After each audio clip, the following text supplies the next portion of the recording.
হারামজাদা বক্তা হযরত আলী মুসলমান হয়েছেন 12 বছর বয়সে। জিন্দেগিতে কোনোদিন তিনি মদের বোতল স্পর্শ করেন নাই। তোর বাপ ইহুদিরা তোরে যা খাওয়াইলো আর তুই তাই বললি? একবার চিন্তা করলি না কার সামনে কথা বলিস?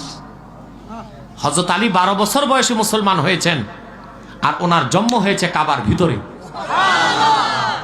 এই জন্য পৃথিবীর ইতিহাসে একজন মহিলা যার নেফাসের রক্ত বের হয় নাই তিনি হযরত আলীর মা। কারণ হযরত আলী জন্ম নিয়েছেন বাইতুল্লাহর ভিতরে, নেফাসের রক্ত বের হলে কাবা নাপাক হবে, আল্লাহ তা হইতে দেন নাই। সুবহানাল্লাহ, সুবহানাল্লাহ। সে আলীকে নিয়ে মন্তব্য, হযরত আলী নাকি মাতাল হয়ে তারপর মাগরিব নামাজে দাঁড়াইছেন। আমি তো বহু আগেই এই হাইব্রিড বক্তাগুলোরে কাফের ফতোয়া দিয়েছি। আলেম ওলামা তো আমার বিপক্ষে অনেকেই ছিল, এখন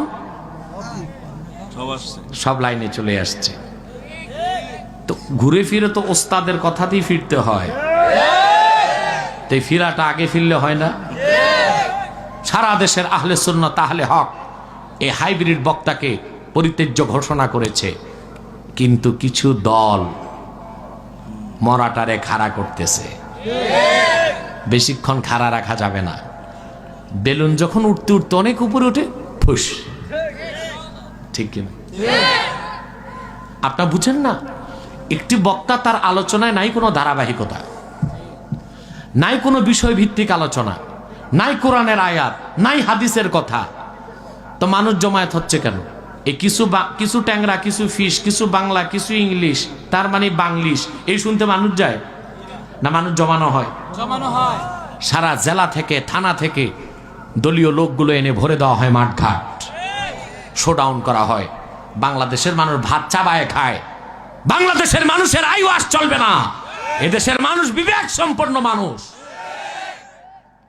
আমি বলবো তোমাদেরকে, মরার দায় তোমরা নিও না, নতুবা নিজেদের মরতে হবে, ঠিক কিনা? হযরত খাদিজার শানে বেয়াদবি। কে মা খাদিজা তুমি জানো? মা খাদিজার শানে বলা হয় তিনি বুড়ি, কালো, 3 বারের তালাক্কা, ইনট্যাক্ট ছিল না। মিয়া, তোমার আমার মাকে যদি কেউ এ কথা বলে বরদাস্ত হবে? কে মা খাদিজা? কে? হাদিস সাক্ষী।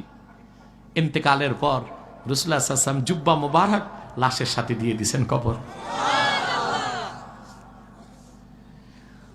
আমার নবী চেহারাটা বারবার কাবার দিকে ঘুরান, খাদিজার চেহারা সোজা হয়ে যায়।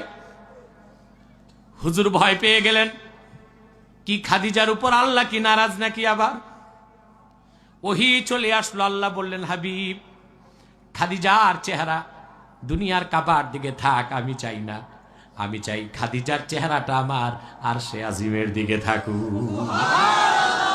সুবহানাল্লাহ। উনি আম্মা জান খাদিজা, আর ওনাকে নিয়ে এত লাগামহীন বক্তব্য আমার বরদাস্ত হয় নাই। আমার কলিজায় রক্তের ক্ষরণ হয়েছে। আমি কুফুরির তীর নিক্ষেপ করেছি এবং অব্যর্থভাবে তা লেগেছে, ঠিক কিনা বলেন?